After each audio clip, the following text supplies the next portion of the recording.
बाबर आजम बहुत जिद्दी हैं, सिलेक्शन में तब्दीलियों पर मज़ामत करते हैं।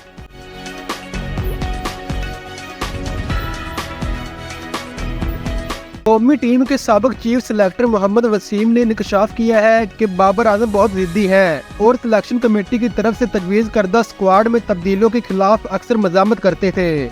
मुकामी स्पोर्ट प्लेटफार्म पर इंटरव्यू के दौरान साबिक सिलेक्टर मोहम्मद वसीम ने कहा कि स्क्वाड में तब्दीलियों के हवाले से बाबर आजम को समझाना बहुत मुश्किल था, क्योंकि वो जिद्दी थे और मज़ामत करते थे। वो चेंजेस कबूल करने के लिए तैयार नहीं होते थे। साबिक सिलेक्टर ने ऐसे वक्त में इंकशाफ किया है कि जब कौमी टीम T20 वर्ल्ड कप 2024 के पहले राउंड से ही बाहर हो गई थी, जिसके बाद कप्तान बाबर आजम अपनी कप्तानी पर शदीद तनकीद की जद में है। इन्होंने कहा कि T20 वर्ल्ड कप दौरान ऑलराउंडर इमाद वसीम की इंजरी छुपाई गई। हम हमेशा आजम खान के फिटनेस लेवल के बारे में बात करते हैं, लेकिन इमाद भी इसी मसले का शिकार है। इन्हें इसी वजह से स्क्वाड से ड्रॉप किया गया था कि वो अपनी फिटनेस पर काम कर सकें।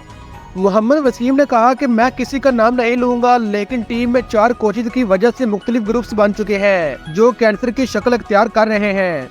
अगर वो स्क्वाड का हिस्सा है तो पाकिस्तान जीत नहीं सकता। मैंने इन्हें टीम से हटाने की कोशिश की, लेकिन टीम इंतजामिया ने इन्हें वापस बुला लिया।